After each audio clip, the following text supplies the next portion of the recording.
नमस्कार दोस्तों, 31 जुलाई 2020 के एडिटोरियल डिस्कशन में आपका स्वागत है। जो पहला आर्टिकल आज हम डिस्कस करेंगे वो है getting ahead of constitutional practices. Rajasthan में जो पॉलिटिकल इम्ब्रोग्लियो चल रहा है उसके बारे में आप सबको पता है। यहाँ पे बातचीत क्या करी गई है कि मान लीजिए कोई एक ऐसा एमएलए है जो कि रूलिंग पार्टी की बात नहीं मान रहा है एक स्टेट में, तो उस एमएलए के अगेंस्ट में अगर एंटी डिफेक्शन लॉ के अंदर प्रोसीडिंग शुरू होंगी तो फर्स्ट ऑफ ऑल कोई पेटिशनर पेटिशन फाइल करेगा उस एमएलए के अगेंस्ट में। वो पेटिशनर ऑब्वियसली बात है रूलिंग पार्टी का ही होगा। वो पेटिशन जाएगी आपके किसके पास? स्पीकर के पास। स्पीकर उस पेटिशन पे कोई एक डिसीजन लेगा और फिर नोटिस भेजेगा एमएलए को। उस नोटिस को यहां पे राजस्थान की हाई कोर्ट में चैलेंज कर दिया गया। तो उसके रिस्पेक्ट में कुछ सुप्रीम कोर्ट के जजमेंट्स जिनके बारे में मैंने पहले एडिटोरियल में बात की है, एक एक्स्ट्रा जजमेंट है और कुछ लोकसभा के रूल्स, जो लोकसभा की रूल्स कमेटी होती है ना, उसके द्वारा बनाए गए रूल्स, जो कन्वेंशंस यूज किए जाते हैं देश भर में, उनके बारे में यहां पे बातचीत करी गई है। तो ये आर्टिकल देखेंगे, इंपॉर्टेंट है। नेक्स्ट एक आर्टिकल है education policy that is sweeping it's vision. एक ये वाला आर्टिकल है आया है एजुकेशन पॉलिसी से रिलेटेड, एक ये आया है अ लॉन्ग रोड, जहां पे बातचीत करी गई है कि नेशनल एजुकेशन पॉलिसी को लागू करने में सेंटर को स्टेट्स को कन्विंस करना पड़ेगा। तो इन दोनों आर्टिकल के सार को हम लोग देखेंगे। एक और बात बता दूं दोस्तों, नेशनल एजुकेशन पॉलिसी पे मैं एक अलग से भी वीडियो बनाऊंगा जो आज मैं अपलोड कर दूंगा, कोशिश करूंगा शाम तक तो अपलोड वो हो ही जाएगी। ठीक है, तो ये दो आर्टिकल्स के क्रक्स को देखेंगे। फाइनली आगे चलते हैं, बैंकिंग ऑन सेरोलॉजी। देखिए यहां पे ये बताया गया है कि वायरस उतना लीथल नहीं है, मतलब लोग मर कम रहे हैं लेकिन लोग इन्फेक्ट ज्यादा हो रहे हैं। और इसका एग्जाम्पल अलग अलग स्टेट्स में कुछ स्पेसिफिक स्टडीज कराई गई हैं उससे निकलता है। तो ये ऑब्वियसली बात है, इसमें जो भी स्टैटिस्टिक्स यूज किए हैं उससे एक बात क्लियर कट निकल रही है कि जो ज्यादा डेंस सेटलमेंट्स हैं वहां पे कोविड-19 का जो फैलाव है वो बहुत ज्यादा है। जो ऑब्वियसली बात है थोड़े कम डेंस है वहां पे कोविड-19 का फैलाव थोड़ा कम है। तो हर्ड इम्यूनिटी के बारे में बातचीत करी गई है, द वे फॉरवर्ड के बारे में बातचीत करी गई। तो इस आर्टिकल को भी देखेंगे, काम की चीजें। रिपोर्टिंग सैंस स्पेक्टेटर्स, इस आर्टिकल में यह बताया गया कि देखिए स्पोर्टिंग माहौल होता है जब मान लीजिए किसी स्टेडियम में फुटबॉल का मैच चल रहा है, किसी स्टेडियम में क्रिकेट का मैच चल रहा है, तो वहां पे जब फैंस आके चिल्लाते हैं, जो कमेंटेटर्स होते हैं वो एकदम जील के साथ अपनी कमेंट्री करते हैं। जैसे एक रन स्कोर हुआ तो जो आपका स्कोरिंग बोर्ड है वो चेंज होता है तो लोग उसकी तरफ देख के चिल्लाते हैं। तो इस तरीके की चीजें देखिए अब कोविड-19 के टाइम पे बंद हो गई हैं। एग्जाम्पल भी दिया गया है कि स्टुअर्ट ब्रॉड ने अभी रिसेंटली जो टेस्ट मैच हो रहा था वहां 500 विकेट्स लिए, लेकिन ऑब्वियसली बात है कोई फैमिली, कोई फ्रेंड, कोई स्पेक्टेटर था ही नहीं वहां पे। तो इन सब चीजों को पॉइंट आउट करके बताया जा रहा है कि कोविड-19 ने स्पोर्ट्स पे क्या इफेक्ट डाला है। कुछ खास नहीं है इस आर्टिकल में, कुछ बहुत ज्यादा एक्स्ट्राऑर्डिनरी नहीं। आप पढ़ना चाहो तो पढ़ सकते हो, एग्जाम्स के पर्सपेक्टिव से मुझे उतना कुछ इसमें समझ में आया नहीं तो मैं डिस्कस नहीं कर रहा हूं। दूसरा आर्टिकल यहां पे है not the right time to open gyms. यहां पे क्या बात करी गई है? देखिए मिनिस्ट्री ऑफ होम अफेयर्स का 29 जुलाई का ऑर्डर आया है जिसमें यह बोला गया है कि 5 अगस्त से योगा इंस्टीट्यूट शुरू हो जाएंगे और जिम शुरू हो जाएंगे, और ऐसी जगहों पे शुरू होंगे जो कि कंटेनमेंट एरिया से बाहर है। तो भैया जो मुंबई और जो नवी मुंबई का इलाका है जो बिल्कुल ही रेड जोन में आता है, और कुछ और इलाके हैं लखनऊ जैसे जहां पे बिल्कुल बहुत ज्यादा केसेस हैं, उनके बाहर ये जिम्स वगैरह खुल सकती हैं। ओके, मतलब देश में जहां पे कंटेनमेंट एरियाज नहीं है वहां जिम खुल सकती है। लेकिन इस आर्टिकल में कुछ स्टैटिस्टिक्स के थ्रू, कुछ एग्जाम्पल्स के through, to be specific, statistics नहीं, कुछ एग्जाम्पल्स के थ्रू ये बताया गया है कि देखिए इनक्लोज्ड स्पेसेस में अगर आप जिम वगैरह चलाते हो तो डेंजरस हो सकता है। इसमें डायमंड प्रिंसेस क्रूज का एग्जाम्पल दिया गया है, साउथ कोरिया के कुछ एग्जाम्पल्स दिए गए हैं।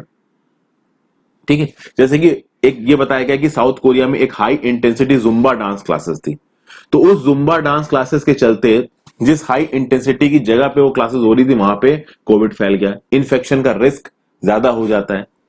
तो ये सब बातें इस आर्टिकल में बताई गई हैं, इसको भी मैं ड्रॉप कर रहा हूं। उसका रीजन ये है क्योंकि इसमें कुछ बहुत एक्स्ट्राऑर्डिनरी मेरे पास बताने के लिए है नहीं। आप सीधे सीधे इस आर्टिकल को पढ़िए, मैं उन्हीं आर्टिकल्स को डिस्कस करता हूं जो कि आपको बिल्कुल समझ में ना आए। ये तो एक रीडिंग में आपको समझ में आ जाएगा और इतनी देर में मैंने बता भी दिया कि इसमें है क्या।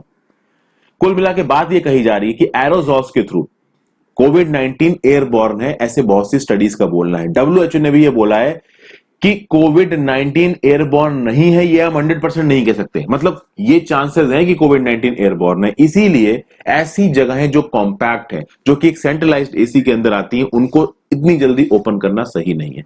एक और आर्टिकल है दोस्तों, should the government go easy on the telecom sector. यहां पे एडजस्टेड ग्रॉस रेवेन्यूज की बात की गई, ये मैं आपके साथ डिस्कस करूंगा।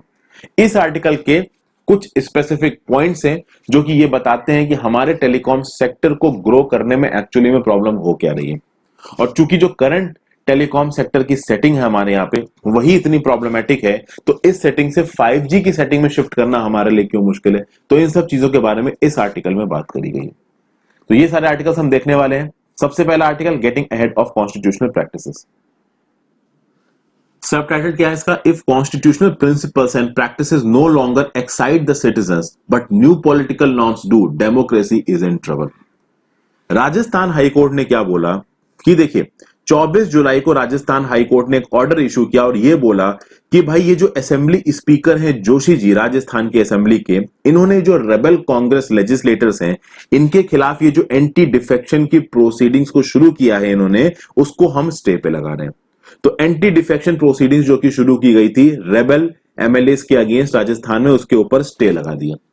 अब बात यहां पे क्या बोली गई, देखिए A simple petition challenging the issuance of notices by the speaker to the rebel MLAs was turned into a very complex one, challenging the constitutionality of Part 21A of the 10th schedule of the Constitution Anti-Defection Law। यानी कि 10th schedule of the Constitution Anti-Defection Law की अगर बात की जाए, उसका Part 2 Clause 1 सब Clause A की बात की जाए, तो ये क्या बोलता है कि भाई डिफेक्शन प्रोसीडिंग शुरू हो सकती हैं ऐसे एमएलएस के अगेंस्ट में जो कि उनकी पार्टी के विप की बात नहीं मान रहे हैं। लेकिन जब ऐसी एंटी डिफेक्शन प्रोसीडिंग शुरू की गई इस 10th शेड्यूल के अंदर Part 2 clause A sub clause A के अंदर, तो ये रेबल एमएलएस कहां चले गए? राजस्थान हाईकोर्ट। राजस्थान हाईकोर्ट में उन्होंने पिटीशन डाल दी और उस पिटीशन के बेसिस पे इस एंटी डिफेक्शन प्रोसीडिंग्स पे राजस्थान हाईकोर्ट ने लगा दिया स्टे। अब बात ये बोली गई है, क्या ये स्टे सही है लगाना? क्या ये स्टे लगाया जा सकता है?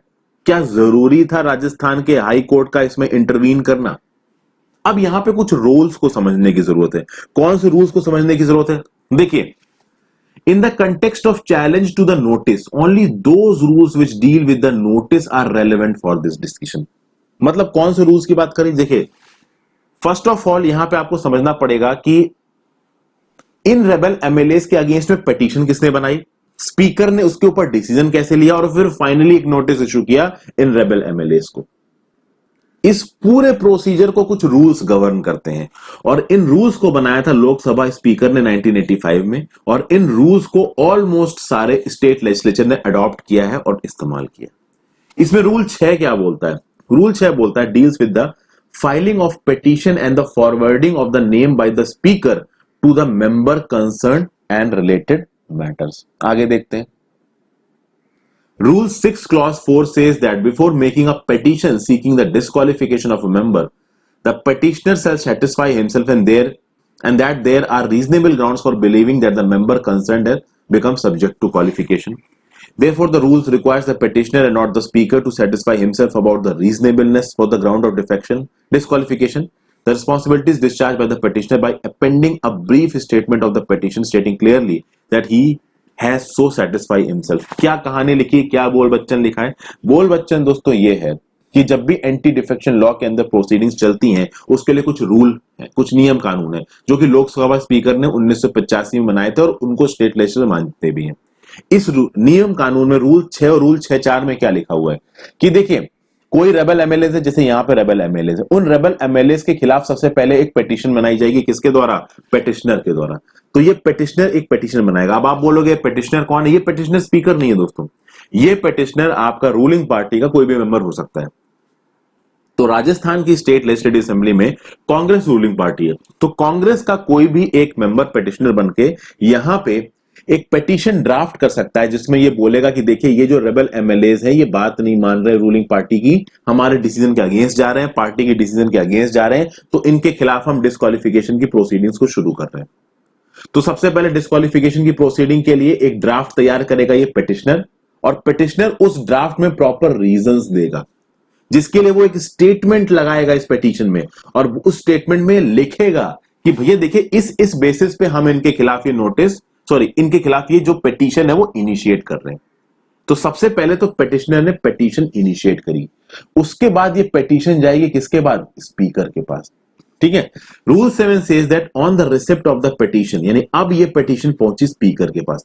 अब स्पीकर देखेगा कि क्या इस पिटीशन में रूल 6 की सारी रिक्वायरमेंट्स पूरी हैं, क्या इन रेबल एमएलए में सच में कुछ गलती की है, ठीक है। अगर तो स्पीकर को यह लगता है कि यह पिटीशन प्रॉपर ऑर्डर में नहीं है तो स्पीकर उस पिटीशन को डिसमिस कर सकता है। बट अगर स्पीकर को लगता है कि यह पिटीशन सारी रिक्वायरमेंट्स को पूरा कर रही है तो इस पिटीशन को और उस एनेक्शर को, उस स्टेटमेंट को जो पिटिशनर ने फाइल किया इस पिटीशन के साथ, उसको भेजेगा किसके पास? उसको भेजेगा आपके इन रेबल एमएलए के पास। अब देखिए यहां पे स्पीकर को अलग से रूल 7 में क्यों कहा गया है, क्योंकि स्पीकर को दोस्तों यहां पे न्यूट्रल स्टैंड लेने के लिए एक्सपेक्ट किया जाता है। स्पीकर को हमेशा न्यूट्रल स्टैंड लेना चाहिए। ये हमारी डेमोक्रेसी की इमेच्योरिटी है कि स्पीकर न्यूट्रल स्टैंड लेता नहीं है, तो रूलिंग पार्टी अपने हिसाब से स्पीकर को घुमाती रहती है। ओके, बट फिर भी दोस्तों हाई कोर्ट ने यह बता रखा है, इनफैक्ट सुप्रीम कोर्ट ने बता रखा है कि जब भी स्पीकर एंटी डिफेक्शन प्रोसीडिंग्स में काम करता है तो वो एक ट्राइब्यूनल की तरह काम करता है। It works as a tribunal, और जब वो अपना डिसीजन दे देगा उसके बाद ही एक अपील जा सकती है हाई कोर्ट के पास। प्रॉब्लम यह है कि स्पीकर के पास जब ये पिटीशन आई, स्पीकर ने उस पिटीशन को देखा और उस पिटीशन को देखने के बाद स्पीकर ने नोटिस आगे फॉरवर्ड किया। इस नोटिस को जाके रेबल एमएलए ने राजस्थान हाईकोर्ट में चैलेंज कर दिया। अब मान लीजिए ये नोटिस पे राजस्थान हाईकोर्ट इसको नहीं रोकता इस नोटिस को, तो क्या होता? तो ये होता कि इन जितने भी ये रेबल एमएलए हैं इनसे बोला जाता कि अपना स्टेटमेंट 7 दिन के अंदर जमा करिए। फिर रेबल एमएलए वापस आते, अपने कागज पत्तर लेके वापस आते, प्रूफ लेके वापस आते और ये जमा करते किसके पास? स्पीकर के पास। फिर स्पीकर डिसाइड करता कि क्या सही है क्या गलत है। लेकिन स्पीकर के डिसाइड करने से पहले ही स्टे लगा दिया किसने? राजस्थान की हाई कोर्ट ने। क्या ये स्टे सही है? ऑब्वियस सी बात है दोस्तों, ये स्टे सही नहीं है। कौन से सुप्रीम कोर्ट के जजमेंट के हिसाब से ये स्टेट सही नहीं है? वो है किहोटो होलोहान वर्सेस जासिलू 1992। इसके बारे में मैं आपको पहले एडिटोरियल्स में भी बात कर चुका हूं। ये क्या बोलता है कि भाई देखिए 10th शेड्यूल में स्पीकर के पास फाइनल डिसीजन लेने की ताकत है। हालांकि अगर इमिनेंट थ्रेट है इंस्टेंट डिस्क्वालिफिकेशन का, सस्पेंशन का, यानी कि सीधे ही सीधे आपको डिस्क्वालीफाई कर रहे हैं, सस्पेंड कर रहे हैं बिना 10th शेड्यूल की प्रोसीडिंग्स की, जबकि यहां पे तो प्रोसीडिंग्स हो रही थी, उस केस में आपको हाई कोर्ट या सुप्रीम कोर्ट बचा सकता है। बट यहां तो प्रॉपर तरीके से काम चल रहा था ना, बाकायदे नोटिस गया था इन रेबल एमएलए के पास, इनसे जवाब मांगा गया था।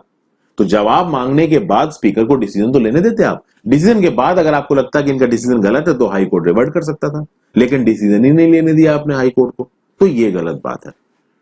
ये बात यहां पे बोली गई है। आगे चलते हैं। अब उसके आगे दोस्तों एक बहस और चल रही है कि भाई ये जो आपके राजस्थान के सीएम है अशोक गहलोत जी, वो असेंबली की सिटिंग बुलाना चाहते हैं ताकि एक कॉन्फिडेंस मोशन हो सके कि हाँ भाई कौन रूलिंग पार्टी है, कौन राज करेगा। गवर्नर कहा जा रहा है कि उस असेंबली को होने नहीं दे रहे हैं। अब यहां पे एक चीज है, आर्टिकल 174 ऑफ द कॉन्स्टिट्यूशन क्या बोलता है? Governor summons the assembly. Summoning में क्या होता है? समनिंग में ये होता है कि सबसे पहले तो भैया जो काउंसिल ऑफ मिनिस्टर हैं वो गवर्नर को बताएंगे कि हमको सेशन कराना है असेंबली का। उस केस में गवर्नर जितने भी असेंबली के मेंबर्स हैं उनको समन्स इशू करेंगे। उन समन्स में लिखा होगा कि भाई आपको आके असेंबली अटेंड करनी है। लेकिन यहां पे एक बवाल हो गया। बवाल क्या हो गया कि जो राजस्थान के जो अशोक गहलोत जी है वो बोल रहे हैं कि तुरंत एक असेंबली बुलाइए। गवर्नर ने बोला है कि देखिए जो नियम कानून है वो ये बोलते हैं कि समन इशू करने के बाद असेंबली इशू करने शुरू करने से पहले 21 दिन का टाइम गैप होना चाहिए। यानी जब आपने समन्स इशू किए, सबको बताया कि हाँ भाई सेशन होना है, उन समन्स को इशू करने के बाद और एक्चुअली में जब असेंबली का सेशन शुरू होगा उसके बीच में 21 दिन की टाइम लिमिट होनी चाहिए, ये बोल दिया गवर्नर ने। और फिलहाल के लिए अभी राजस्थान में गवर्नमेंट ने इस बात को मान भी लिया। प्रॉब्लम यह है कि क्या ये चीज सही है? ये चीज सही नहीं है, क्योंकि आर्टिकल 174 में क्या लिखा हुआ है? The cabinet form of government presupposes that the executive power of the state vest in the elected government by the chief minister. तो जो एग्जीक्यूटिव पावर है वो इलेक्टेड गवर्नमेंट में है, जो कि लीड की जाती है चीफ मिनिस्टर के द्वारा, ना कि गवर्नर के द्वारा। तो अगर गवर्नर से बोला जा रहा है असेंबली का सेशन बुलाओ तो वो तुरंत समन्स इशू करेगा और तुरंत कमेंसमेंट की डेट रखेगा। लेकिन यहां पे गवर्नर ने क्या इंसिस्ट किया कि नहीं भाई, समन्स के बीच में और असेंबली का सेशन शुरू होने के बीच में 21 दिन का टाइम पीरियड होना चाहिए। अब ये चीज यहां पे एक सुप्रीम कोर्ट के जजमेंट को वायलेट कर रही है। Calling the session of the assembly is a part of the executive functions of the government. तो यहां पे अगर अशोक गहलोत जी ने असेंबली बुलाया था तो ये असेंबली के एग्जीक्यूटिव फंक्शन में आता था, और उस केस में गवर्नर को समन के साथ साथ असेंबली को भी लेके आना था। ये चीज कहां बोली गई है? इन नमम Rebia and Bamang Felix versus deputy speaker 2016। इस केस में सुप्रीम कोर्ट ने बोला कि भैया असेंबली के सेशन को बुलाना, समन्स इशू करना, ये एग्जीक्यूटिव फंक्शन है गवर्नमेंट का, जो कि सिर्फ गवर्नमेंट के हिसाब से होगा, गवर्नर को बस बात माननी होगी। But first of all governor ने यहां पे समन्स इशू करने में देर लगाई, और फिर बाद में गवर्नर कह रहा है कि समन्स इशू करने के 21 दिन बाद सेशन शुरू होगा। तो यहां पे गवर्नर अपनी पावर को ओवर रीच कर रहा है, अपनी पावर से ज्यादा जा रहा है। अब ये 21 दिन का पीरियड कहां से आया ये भी मैं आपको बताता हूं। उससे पहले एक और केस की बात करते हैं, Shamsher Singh versus state of Punjab 1974। मैं आपको नोट्स में सिर्फ वही चीजें बता रहा हूं दोस्तों जो मोस्ट इंपॉर्टेंट है। इस केस में सुप्रीम कोर्ट ने क्या बोला? The governor has no right to refuse to act on the advice of the council of ministers. Such a position is antithetical to the concept of responsible government. तो कुल मिला के बात यह है कि अगर काउंसिल ऑफ मिनिस्टर्स ने एडवाइस दिया और ये काउंसिल ऑफ मिनिस्टर्स की मेजॉरिटी है लेजिस्लेटिव असेंबली में, तो गवर्नर मना नहीं कर सकता। और अगर गवर्नर मना कर रहा है तो that is antithetical to the concept of responsible government. वो रूल ऑफ लॉ के अगेंस्ट है, वो हमारे संविधान के अगेंस्ट है। बहुत ही गलत प्रेसिडेंट सेटअप होता है यहां पे। अब 21 दिन की भी बात कर लेते हैं। 1969 में जो रूल्स कमेटी थी लोकसभा की, उसने क्या रिकमेंड किया? That the gap between the date of summons and the commencement of the house should be 21 days. इन्होंने ये बोला कि 21 दिन का गैप होना चाहिए किसके किसके बीच में? जिस दिन समन्स इशू हो रहे हैं उस डेट के बीच में, और जिस दिन हाउस कमेंस करेगा उस डेट के बीच में। और इस 21 दिन के टाइम पीरियड को बहुत सारे स्टेट्स में माना भी, बहुत सारे बाद में देखिए पार्लियामेंट ने इस 21 दिन के टाइम पीरियड को घटा के 15 दिन भी किया। बहुत सारे स्टेट लेजिस्लेचर अभी भी 21 दिन का टाइम पीरियड मानते हैं, बहुत सारे स्टेट लेजिस्लेचर 15 दिन का टाइम पीरियड मानते हैं। बट कुल मिला के बात यह है कि अगर स्टेट चाहे, अगर एग्जीक्यूटिव चाहता है, चाहे सेंटर में चाहे स्टेट में, तो वो जल्दी भी बुला सकता है सेशन को। अब आप बोलोगे कि समन्स को इशू किया आपने और उसके बाद आप 21 दिन का टाइम पीरियड दे रहे हो, क्यों दे रहे हो भाई? तो देखिए क्या होता है, जब भी कोई असेंबली की मीटिंग होती है ना, तो उस असेंबली की मीटिंग में बहुत सारे पॉइंट्स को डिस्कस करना होता है, एजेंडा को डिस्कस करना होता है। अभी मैं आपको एक लाइव एग्जांपल देता हूं। आप कभी अपने गवर्नमेंट जॉब में जाओगे, बाद में सिलेक्ट होगे, जब भी आप गवर्नमेंट में काम कर रहे होगे, आप देखोगे जब पार्लियामेंट का सेशन चल रहा होगा या पार्लियामेंट का सेशन शुरू होने वाला होगा, तो बहुत सारे पीक्यू आएंगे। पीक्यू मतलब पार्लियामेंट्री क्वेश्चंस। उन पार्लियामेंट्री क्वेश्चंस का आपको देना पड़ेगा जवाब। तो क्या होता है कि जब भी एक हाउस की मीटिंग होने वाली होती है, चाहे वो लोकसभा की हो, चाहे वो स्टेट लेजिस्लेटिव असेंबली की हो, तो उसमें बहुत सारे एजेंडा को डिस्कस करना होता है। तो उस एजेंडा से रिलेटेड डॉक्यूमेंट्स को, आंसर्स को, इंफॉर्मेशन को इकट्ठा करने में समय लगता है। इसीलिए 21 दिन का गैप दिया जाता है। बाद में इसको 15 दिन का गैप कर दिया गया। फिर अब मान लीजिए राजस्थान में जयपुर में होनी है मीटिंग, तो ऑब्वियस बात है राजस्थान के अलग अलग हिस्से से एमएलए आके वहां पे मीटिंग करेंगे, तो आने जाने में भी समय लगेगा। इसीलिए 21 दिन का टाइम गैप दिया जाता है। बाद में इसको कम किया गया 15 दिन का। अब बात यह है कि राजस्थान की जो स्टेट लेजिस्लेचर के जो रूल्स हैं, उसमें यह बोला गया है कि भाई जल्दी भी बुलाया जा सकता है, 21 दिन का गैप देना जरूरी नहीं है। बट यहां पे गवर्नर अड़के बैठ गया। वो बोला नहीं भाई, समन्स की डेट के बीच में, समन्स से लेके कमेंसमेंट के बीच में 21 दिन का गैप देना जरूरी है। अब ये गलत है। गवर्नर के पास ये करने की ताकत है नहीं, बट गवर्नर यहां पे ये करने में सक्सेसफुल हो चुका है। सब लोग बोल रहे हैं कि मोस्ट प्रोबेबली गवर्नर ये रूलिंग पार्टी, यानी कि जो सेंटर में रूलिंग पार्टी है, उसके इंसिस्टेंस पे कर रहा है। तो ये डेमोक्रेटिक क्रेडेंशियल्स के हिसाब से सही नहीं है, और सच में बिल्कुल सही नहीं है। ऐसा नहीं होना चाहिए। तो ये था दोस्तों एनालिसिस इस वीडियो का। 1969 के rules committee of the Lok Sabha ने क्या बोला, आप ये समझ गए। Shamsher Singh versus state of Punjab 1975 में क्या बोला गया, 1974 में क्या बोला, ये आप समझ गए। फिर नमम Rebia and Bamang Felix versus deputy speaker 2016 में क्या बोला गया, समझ गए। और क्योटो होलोहान 1992, क्योटो होलोहान वर्सेस जसील 1992 में क्या बोला गया, वो भी आप समझ गए। आगे चलते हैं। An education policy that is sweeping in its vision. The education policy 2020 provides the ingredients and the right recipe. What we make of it depends on us. क्या बोला गया यहां पे? 29 जुलाई को नेशनल एजुकेशन पॉलिसी को अनाउंस किया गया। जैसे ही नेशनल एजुकेशन पॉलिसी अनाउंस हुई है, अलग अलग सेक्टर से अलग अलग तरीके के रिएक्शंस आ रहे हैं। पिछली, इससे पहले की जो मेजर पॉलिसी आई थी वो कब आई थी? 1986 में आई थी। 1986 के बाद उस पॉलिसी में 1992 में कुछ चेंजेस भी किए गए। तो अब ऑब्वियस सी बात है, बहुत समय हो गया है, एक नई पॉलिसी आनी जरूरी थी, जो कि अब आ गई है। क्योंकि हमारी डेमोक्रेटिक प्रोफाइल बदल रही है, जो इंडिया की स्टैंडिंग है पूरी दुनिया में वो बदल रही है। पूरी दुनिया देख रही है कि हमें अपने डेमोग्राफिक डिविडेंड को बदलने की जरूरत है। दुनिया भर की इकोनॉमीज देखती हैं कि भैया इंडिया अपने एजुकेशन सेक्टर में क्या कर रहा है। और दुनिया को छोड़ो, इंडिया में ही लोग जो हैं उनकी जो स्किल लेवल है वो किस लेवल पे पहुंचा है, इसको डिसाइड करने के लिए कुछ चेंजेस करने की जरूरत थे, और वो चेंजेस करे गए हैं आपके नेशनल एजुकेशन पॉलिसी 2020 के थ्रू। इस पॉलिसी में प्री स्कूल यानी कि नर्सरी क्लास से लेके डॉक्टोरल स्टडीज तक के बारे में बातचीत कही गई है।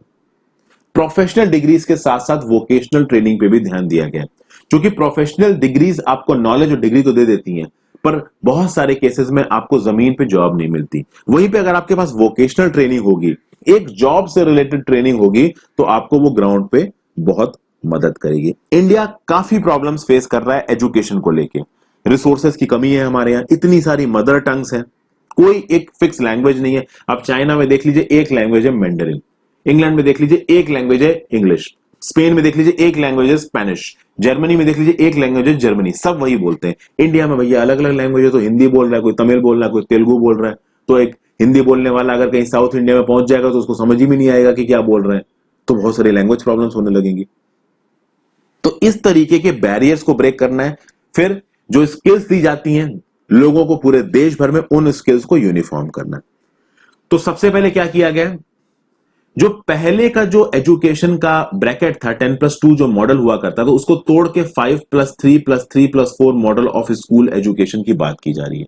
और यह बोला जा रहा है कि जो एजुकेशन है वो 3 साल की उम्र से शुरू की जाएगी, जिसमें फर्स्ट ऑफ ऑल 3 साल से लेके 8 साल तक के बच्चों की पढ़ाई पे ज्यादा ध्यान दिया जाएगा। तो ये जो पहला 5 साल का जो ब्रैकेट है ना, वो 3 साल से लेके 8 साल तक के बच्चों की पढ़ाई पे बातचीत कर रहा है।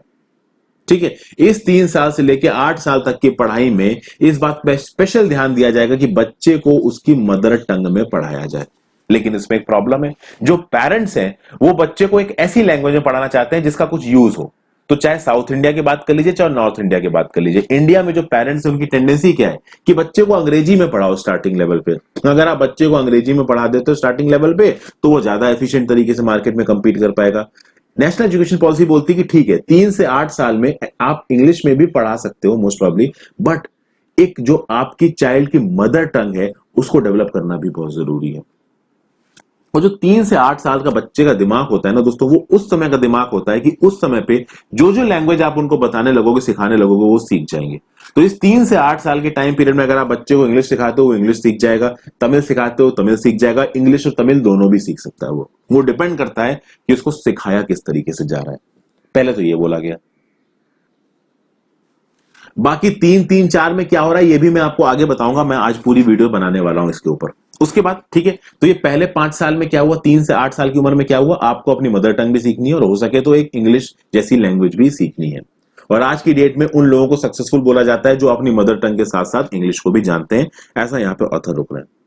दूसरा क्या बोल रहे हैं, another aspect of school education in the new policy is the breaking of the strait jackets of arts, commerce and science streams in high schools. अब आप बोलोगे कि भैया ये स्ट्रेट जैकेट क्या होता है।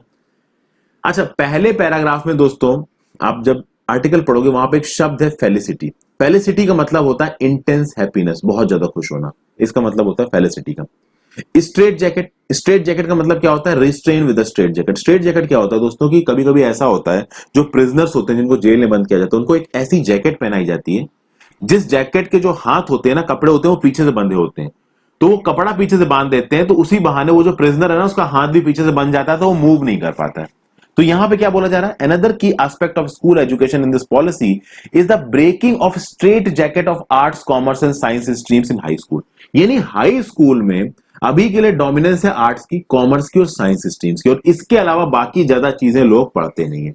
इस एजुकेशन पॉलिसी में बोला जा रहा है कि इनके अलावा वोकेशनल कोर्सेज विद इंटर्नशिप को भी हम इंक्लूड करेंगे, क्योंकि अगर आप वोकेशनल कोर्सेज विद इंटर्नशिप को इंक्लूड करोगे तो आप सीधे सीधे ग्राउंड लेवल पे जो जॉब की रिक्वायरमेंट है उसको मीट करोगे। वहीं पे आर्ट, कॉमर्स और साइंस की आप डिग्री ले भी लो तो भी जॉब रिक्वायरमेंट ज्यादातर केसेस में पूरी होती नहीं। तो ये कहा जा रहा है कि एक गेम चेंजिंग स्टेप है, एक बहुत अच्छा स्टेप है कि आपने आर्ट, साइंस और कॉमर्स के साथ साथ ग्राउंड लेवल पे जो कोर्सेज हैं, ग्राउंड लेवल पे जो स्किल्स हैं, वो आप इन वोकेशनल कोर्सेज को इंटर्नशिप के साथ सीखोगे।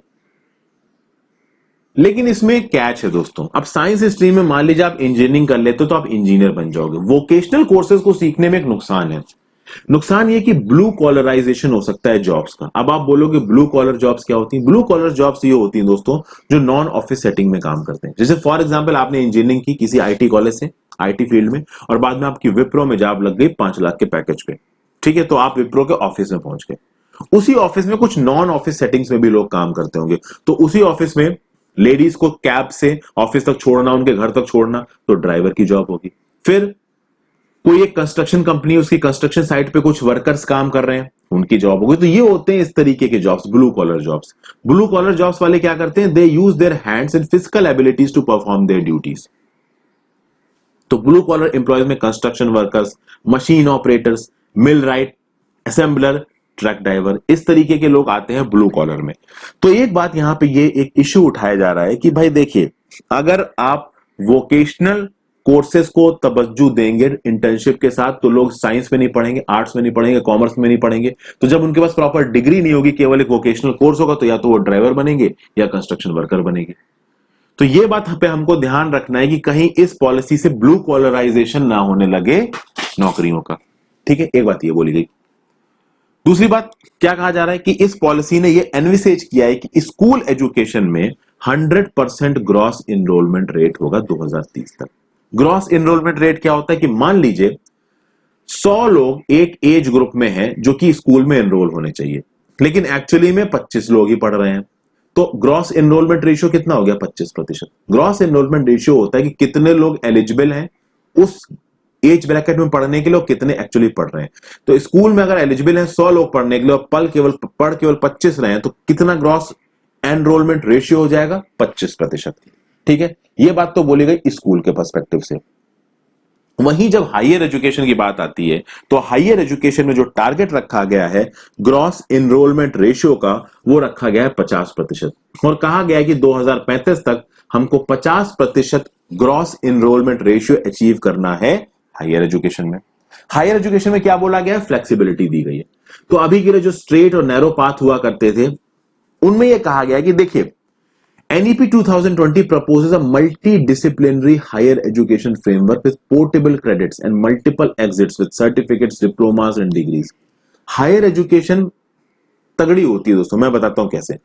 टेक्निकल फील्ड में मान लीजिए आपने डिप्लोमा किया, मान लीजिए आपने इंजीनियरिंग करनी है, आपने डिप्लोमा किया इलेक्ट्रिकल से, डिप्लोमा करने के बाद आपने इंजीनियरिंग करी इलेक्ट्रिकल से, इंजीनियरिंग करने के बाद आप कोई और प्रोफेशनल कोर्स करना चाहते हो, तो कई सारे लेवल्स दिख रहे हैं। तो ऐसे हायर एजुकेशन फ्रेमवर्क को बनाने की बातचीत करी जा रही, जहां पे पढ़ते वक्त एक पर्सन के पास ये आजादी हो कि वो पढ़ाई के बीच में एक मल्टी डिसिप्लिनरी अप्रोच को फॉलो कर सके, और पढ़ाई को बीच में वो एग्जिट ले सके अपने सर्टिफिकेट्स के साथ, डिप्लोमा के साथ और डिग्रीज के साथ। अब ये एग्जैक्टली किस तरीके से किया जाएगा, ये तो देखिए समय ही बताएगा। अभी के लिए पॉलिसी आई है, इस पॉलिसी पे बहुत लंबी बहस चलेगी, इस पॉलिसी पे स्टेट्स के साथ डिस्कशन होगा और फिर फाइनली ये पॉलिसी को इंप्लीमेंट किया जाएगा। ऐसा नहीं है कि ये बन गई तो सीधे सीधे मुंह बंद करके इसको इंप्लीमेंट कर दो, नहीं, काफी डिस्कशन और डिबेट होगा इस पे अभी। फिर हायर एजुकेशन में ये बोला गया कि जो एपेक्स है, बिल्कुल टॉप है, वहां पे कुछ यूनिवर्सिटीज बनाई जाएंगी जिनको बोला जाएगा multi disciplinary education and research universities. जो अभी के लिए यूनिवर्सिटीज हैं, जैसे कि इंडियन इंस्टीट्यूट ऑफ साइंस हो गई, हो सकता है कि इनको कन्वर्ट कर दिया MERV में, कन्वर्ट किया ही जाएगा, और कुछ ऐसी यूनिवर्सिटीज बनाई जाएंगी जो कि multi disciplinary education and research universities कहा जाएगा उनको, और उनको एक नेशनल रिसर्च फाउंडेशन सपोर्ट करेगा। उसके बाद दोस्तों GER टारगेट में यह भी रखा गया है कि जो बड़े बड़े इंस्टीट्यूशन है टेक्निकल फील्ड में, उनको और ऑटोनॉमी दी जाएगी। उनसे ये बोला जाएगा कि नहीं भाई, आप एफिलिएशन पे डिपेंडेंट नहीं है। जब किसी कॉलेज को किसी बोर्ड से या किसी यूनिवर्सिटी से एफिलिएशन मिलता है ना, तो बहुत सारे रिस्ट्रिक्शंस आ जाते हैं, बहुत सारे चेक्स एंड बैलेंसेस आ जाता है, बहुत सारे इंस्पेक्शन आ जाते हैं। अब ये बोला जा रहा है इस पॉलिसी में कि नहीं भाई, इन कॉलेजेस को हम ऑटोनॉमी देंगे। फिर एक और प्रॉब्लम इंडिया में जब भी गवर्नेंस की बात आती है तो रेगुलेटरी कोलेस्ट्रॉल आता है।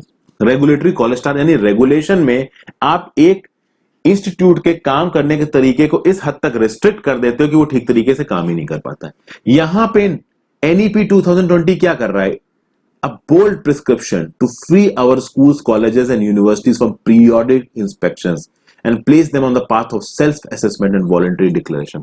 ये जो कोविड-19 का पैंडेमिक है दोस्तों, उसमें इस सब चीजों के बारे में बहुत बातचीत हो रही है। जो हायर यूनिवर्सिटी के एग्जाम्स कराए जाने की बात हो रही है, उसमें बहुत सारी बातचीत करी जा रही है।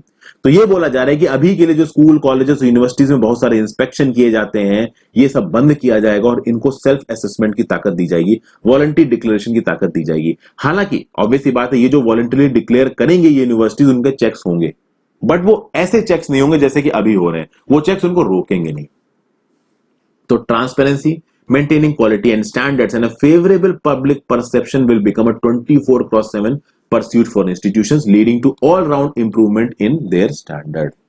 और इसको चेक करने के लिए एक सिंगल बॉडी बनाई जाएगी 4 वर्टिकल्स पर आधारित, जिसमें फंडिंग होगी, सेटिंग, एक्रेडिटेशन एंड रेगुलेशन।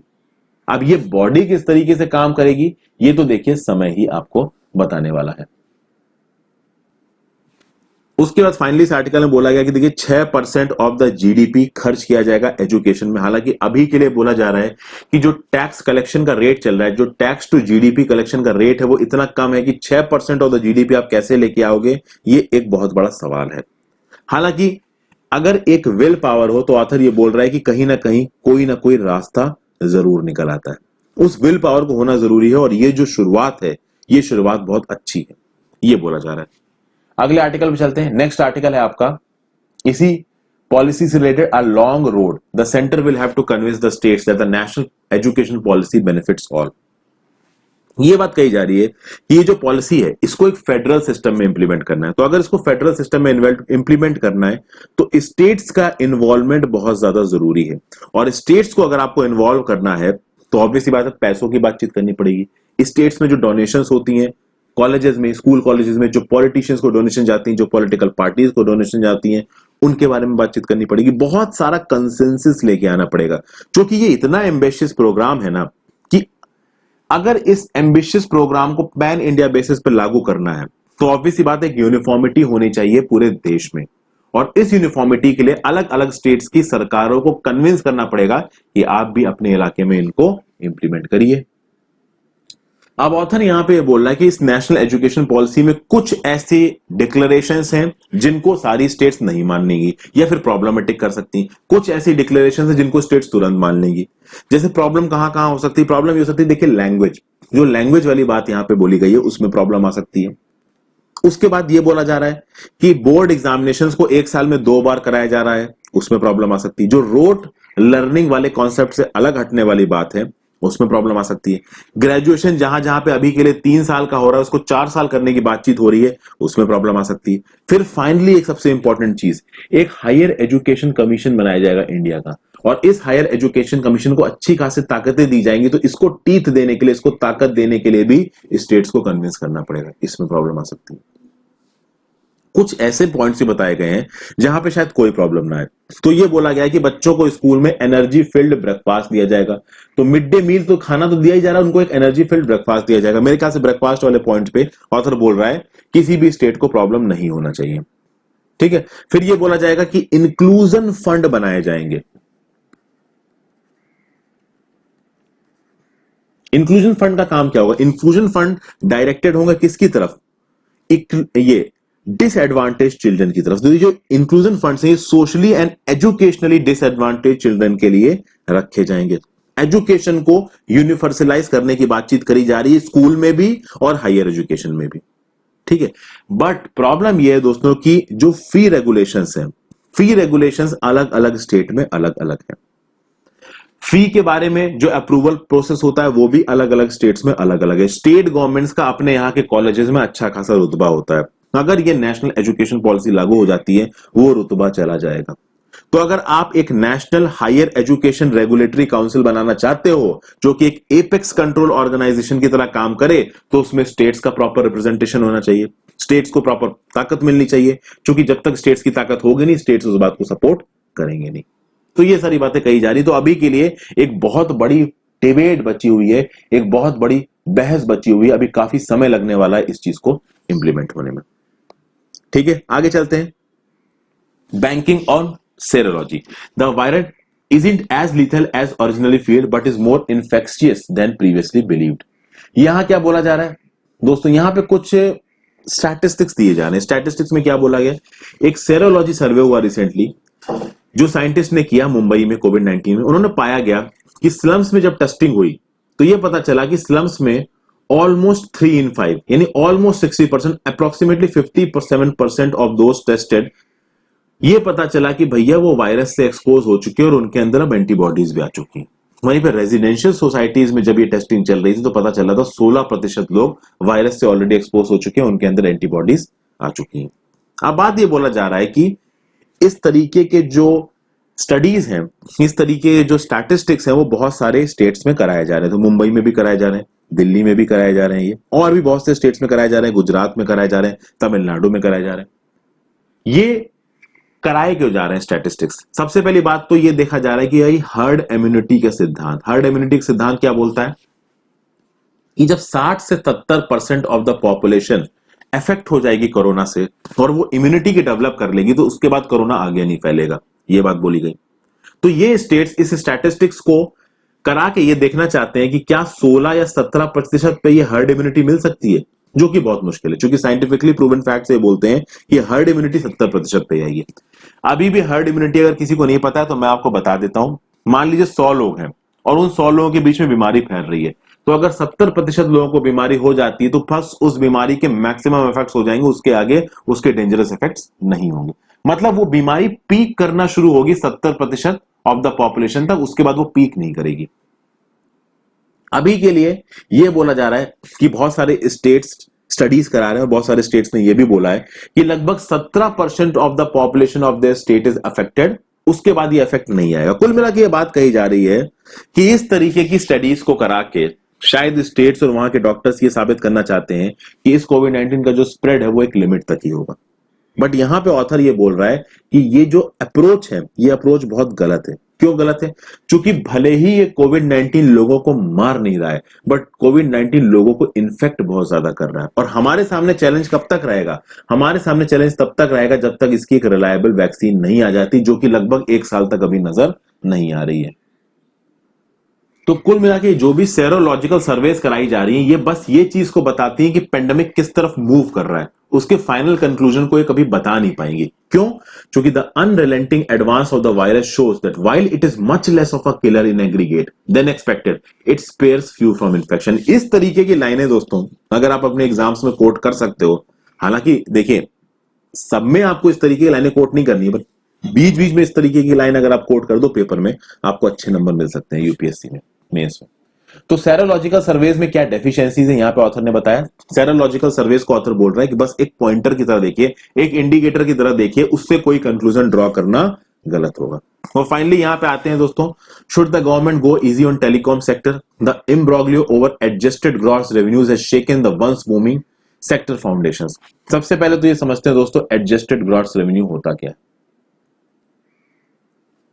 देखिए इंडिया में जो एडजस्टेड ग्रॉस रेवेन्यू है टेलीकॉम सेक्टर में, वो एक रेगुलेटरी फीस है जो कि टेलीकॉम ऑपरेटर से हमारी गवर्नमेंट लेती है। तो गवर्नमेंट ने अगर एयरटेल को लाइसेंस दे रखा है तो एयरटेल से रेगुलेटरी फीस होगी। वो रेगुलेटरी फीस 2 भागों में बटी हुई है। एक है लाइसेंस फीस जिसको बोला जाता जो है 5%, ठीक है, जो यूनिवर्सल सर्विस ऑब्लिगेशन फी भी बोला जाता है, प्लस 3%। यानी देखिए 5% और 3% टोटल मिला के 8%। ओके, तो ये 8% में 5% यूएसओएफ है और दूसरा एक अलग तरीके की लाइसेंस फीस है। अब आप बोलोगे यूनिवर्सल सर्विस ऑब्लिगेशन फी क्या होती है? यूनिवर्सल सर्विस ऑब्लिगेशन फी ये होती है दोस्तों कि जो टेलीकॉम ऑपरेटर्स होते हैं वो कॉमर्शियल बेसिस पे ऑपरेट करते हैं, तो वो केवल ऐसे ही इलाकों में अपने नेटवर्क्स लगाएंगे जहां पे उनको कॉमर्शियली वायबल होगा, जहां वो पैसे कमा सकेंगे। तो यूनिवर्सल सर्विस ऑब्लिगेशन फी में पैसा लेके सरकार क्या करेगी? उन इलाके में टेलीकॉम नेटवर्क्स को लगाएगी जहां पे इनको लगाना फीजिबल नहीं है। तो आप देखिए आंध्र प्रदेश से अक्सर कर जो आंध्र प्रदेश के एमपी हैं वो आके पार्लियामेंट में बोलते हैं कि भैया आंध्र प्रदेश के बॉर्डर इलाकों में चाइना के सिग्नल पकड़ते हैं, हमारे इंडिया का कोई वहां पे टेलीकॉम नेटवर्क ही नहीं, तो टेलीकॉम नेटवर्क लगाइए। तो वहां पे टेलीकॉम नेटवर्क अगर लगाना हो तो कहां से निकलेगा? यूएसओएफ से निकलेगा। तो लाइसेंस फी 3% और यूएसओएफ का जो लाइसेंस है उसका 5%, तो 8% ये हो गया। फिर स्पेक्ट्रम यूजेस चार्जेस भी लगाए जाते हैं। तो स्पेक्ट्रम को यूज करने के चार्ज अलग अलग हैं, 1% से लेकर 7-8% तक वो वेरी करते हैं। तो कुल मिलाकर ऑथर यहां पे बोल रहा है कि अभी के लिए टेलीकॉम सेक्टर में एक बहुत बड़ी प्रॉब्लम है। प्रॉब्लम ये है कि जो एडजस्टेड ग्रॉस रेवेन्यूज वसूले जा रहे हैं स्पेक्ट्रम यूजर्स से, वो 15% वसूले जा रहे हैं। और ये 15% बहुत ज्यादा है। किसी भी बड़ी कंट्री में, चाहे यूएसए यूके में, इतने ज्यादा एडजस्टेड ग्रॉस रेवेन्यूज वसूले नहीं जाते हैं। तो भाई यूएसओएफ और लाइसेंसिंग फी मिला के दूसरी कंट्रीज में मैक्सिमम 3% होती है, हमारे यहां 8% है। ठीक है। उसके बाद जब हमारे यहां पे ऑक्शन होता है, जैसे कि 2016 में ऑक्शन हुआ था, तो स्पेक्ट्रम खरीदने के लिए जो टेलीकॉम कंपनीज थी, उन्होंने 60,000 करोड़ रुपए दिए थे। अब जब एक बार उन्होंने 60,000 करोड़ रुपए दे दिए स्पेक्ट्रम खरीदने के, तो बाद में आप उनसे स्पेक्ट्रम यूजेस चार्जेस क्यों ले रहे हो? ये बात यहां पे ऑथर ने बोली है। तो ऑथर ने बोला है कि जो पैसा मांगने का तरीका है यहां पे गवर्नमेंट का टेलीकॉम सेक्टर से, वो तरीका गलत है। वो टेलीकॉम सेक्टर को क्या कर रहा है? डिस्करेज कर रहा है। तो ये एक बहुत इंपॉर्टेंट फैक्टर निकलता है यहां पे। दूसरी बात, कुछ और जरूरी चीजें हैं, एक दो और इंपॉर्टेंट स्टैटिस्टिक्स हैं। पोटेंशियल की बात की जा रही है कि भैया हमारे यहां पे पोटेंशियल क्या है टेलीकॉम सेक्टर का। 2000 से, मतलब 2000 के दशक से देखा जाए, 2000 ये बोला जाए कि भैया, और लगभग आप कह लीजिए 1999 से 1999 को बोला गया है ट्रिगरिंग पॉइंट। क्योंकि 1999 में क्या हुआ, up front licence fee payment के बजाय pay as you go regime लिया है। Up front licence payment fees क्या थी कि भैया देखिए, अगर आपका बजट है 100 करोड़ का, 30 करोड़ हमको दे दो, उसके बाद अपना जो करना हो करो। लेकिन ये चल नहीं पाया, तो टेलीकॉम ऑपरेटर से बोला गया कि ठीक है, आप अपना नेटवर्क लगाओ, नेटवर्क से जैसे जैसे रेवेन्यूज आने शुरू होंगे, उस रेवेन्यू का कुछ हिस्सा हमको दे लेना। तो ये चीज जब 1999 में लाई गई, उसके बाद से जो टेलीकॉम यूजेज है और जो टेलीकॉम पेनिट्रेशन है हमारी कंट्री में, वो बहुत तेजी से बढ़ा। ठीक है, बहुत तेजी से बढ़ा, और तब से लगातार टेलीकॉम पेनिट्रेशन हमारी कंट्री में बढ़ रहा है। लेकिन कुछ ऐसी प्रॉब्लम्स निकल के आ रही हैं दोस्तों, जैसे क्या निकल के आ रहा है, अगर देखा जाए मोबाइल ब्रॉडबैंड सब्सक्राइबर्स हमारे देश में, तो वो है 656 मिलियन। अब आप बोलोगे मोबाइल ब्रॉडबैंड क्या होता है? पहले हम लोग 2G यूज करा करते थे, उस पर नेट बहुत धीमे चलता था। फिर आया 3G, तो 3G technology, 4G technology, 5G technology तो इंडिया में अभी आई नहीं है। तो 3G 4G टेक्नोलॉजी को आप मोबाइल ब्रॉडबैंड बोल सकते हो। तो आप कह सकते हो कि हमारे देश में लगभग 65.6 करोड़ लोग हैं जो कि मोबाइल ब्रॉडबैंड यूज करते हैं, उनके पास 3G या फिर अबव कनेक्शन है। लेकिन अगर फिक्स्ड ब्रॉडबैंड की बात की जाए तो केवल 19 मिलियन सब्सक्राइबर्स हैं। खास बात, अगर फिक्स्ड लाइन के सब्सक्राइबर्स देखे जाएं, जिनके यहां पे फोन लाइन का कनेक्शन गया है, तो वो 35 मिलियन है। उन 35 में से केवल 19 मिलियन फिक्स्ड ब्रॉडबैंड को यूज करते हैं। अब बात ये बोली गई है कि यहां पे एक चीज अच्छी, एक चीज बुरी है। अच्छी क्या है कि लास्ट एक साल में 20 करोड़ लोग जो कि मोबाइल ब्रॉडबैंड को इस्तेमाल कर रहे हैं, वो बढ़े हैं। लेकिन अगर बात की जाए फिक्स्ड ब्रॉडबैंड की, तो फिक्स्ड ब्रॉडबैंड यूजर्स इंडिया में कम है, और ये एक प्रॉब्लम है। प्रॉब्लम क्यों है दोस्तों? क्योंकि कोविड-19 के बाद सब लोग अब एक ऐसे कल्चर में जा रहे हैं जहां वर्क फ्रॉम होम की बात हो रही है, लॉन्ग डिस्टेंस एजुकेशन की बात हो रही है, टेलीमेडिसिन की बात हो रही है। तो अब हर चीज टेलीफोन नेटवर्क पे डिपेंडेंट है। फिक्स्ड लाइन ब्रॉडबैंड नेटवर्क एक मेजर रोल यहां पे प्ले करने वाला है। तो मैं अपनी वीडियोस मान लीजिए बना रहा हूं हाई डेफिनेशन में आपके लिए 5-6 दिन की, और अगर आपके पास एक फिक्स्ड ब्रॉडबैंड नेटवर्क है, तो ज्यादातर केसेस में फिक्स्ड ब्रॉडबैंड नेटवर्क में अनलिमिटेड डेटा होता है। आपका mobile data 1 GB 2 GB 3 GB के बाद दिन में खत्म हो जाता है। तो एक लिमिट के बाद आपकी कैपेबिलिटी रिस्ट्रिक्ट हो सकती है अगर आपके पास ब्रॉडबैंड यूजेज मतलब लिमिटेड हो तो इसीलिए बोला जा रहा है कि जो घर में ब्रॉडबैंड कनेक्शन आता है, उसकी पेनिट्रेशन को बढ़ाना यहां पे बहुत ज्यादा जरूरी हो जाता है। तो ये एक इंपॉर्टेंट पॉइंट है यहां पे दोस्तों, ये मैं आपको बताना चाहूंगा। एक और स्टैटिस्टिक्स दिया गया यहां पे कि देखिए, अगर ये जो प्रॉब्लम है आपने एग्रीगेट, ये जो एडजस्टेड ग्रॉस रेवेन्यू वाली, अगर इस प्रॉब्लम को आपने सॉल्व नहीं किया, तो जैसा यूके यूएस में हो रहा है वैसा यहां पे हो जाएगा। यानी कि हमारे मार्केट में केवल 2 या 3 ऐसे प्लेयर्स रहेंगे जो कि डोमिनेट करेंगे और बाकी सब लोग मार्केट को छोड़ देंगे, अगर आप इस एडजस्टेड ग्रॉस रेवेन्यू वाली चीज को सुधारते नहीं हो तो। अब देखा जाए ये अच्छा भी है, अच्छा तब है जो 3-4 प्लेयर्स बचे हों वो प्रॉपर तरीके से कंपीट करें आपस में। ओके, कंपटीशन तब अच्छा हो सकता है जब ज्यादा प्लेयर्स हो। तो अगर आप एडजस्टेड ग्रॉस रेवेन्यू वाली प्रॉब्लम्स को सुधार देते हो तो प्लेयर्स बढ़ सकते हैं, जो हमारा टेलीकॉम सेक्टर है वो ज्यादा एफिशिएंट हो सकता है, और उसके बाद जो 5G में हमारा शिफ्ट है वो तेज हो सकता है। क्योंकि 5G स्पेक्ट्रम में घुसना आसान नहीं है दोस्तों। 5G स्पेक्ट्रम में घुसना का मतलब ये नहीं है कि बस हम ब्रॉडबैंड स्पीड को बढ़ा रहे हैं, हम अपने पूरे के पूरे इकोसिस्टम को बदल रहे हैं। तो 5G स्पेक्ट्रम में पूरा का पूरा स्पेक्ट्रम बदलेगा, ठीक है, नए इक्विपमेंट्स आएंगे, मतलब पूरी की पूरी इकोसिस्टम कैपेबिलिटी बदल जाएगी, तगड़ा इन्वेस्टमेंट होगा। तो जब आपका 3G 4G स्पेक्ट्रम वाली प्रॉब्लम ही सॉल्व नहीं हो रही है, तो 5G स्पेक्ट्रम में घुसना हमारे लिए बहुत मुश्किल होगा। इसलिए हमारी सरकार को अभी के लिए जो प्रेजेंट स्पेक्ट्रम एलोकेशंस में प्रॉब्लम आ रही है, एडजस्टेड ग्रॉस रेवेन्यूज में जो प्रॉब्लम आ रही है, उनको अर्जेंट बेसिस पे सॉल्व करना जरूरी है, ताकि हमारी 5G में एंट्री स्मूथ हो, एक स्मूथ ट्रांजिशन हो हमारा 5G में। ओके, तो ये सब बातें दोस्तों यहाँ पे कही गई, और भी बहुत बेकार बेकार सी बातें हैं, उनको यहाँ पे देखने की जरूरत है नहीं। काम की बातें मैंने आपको बता दी, काम की बातें मैं आपको बताता हूँ, अपने नोट्स में इनकॉर्पोरेट करें और पढ़ें। So thank you for watching this video friends. अगर वीडियो पसंद आई तो उसको लाइक जरूर कर दीजिएगा, ज्यादा से ज्यादा लोगों के साथ इस वीडियो को शेयर कर दें। Good bye.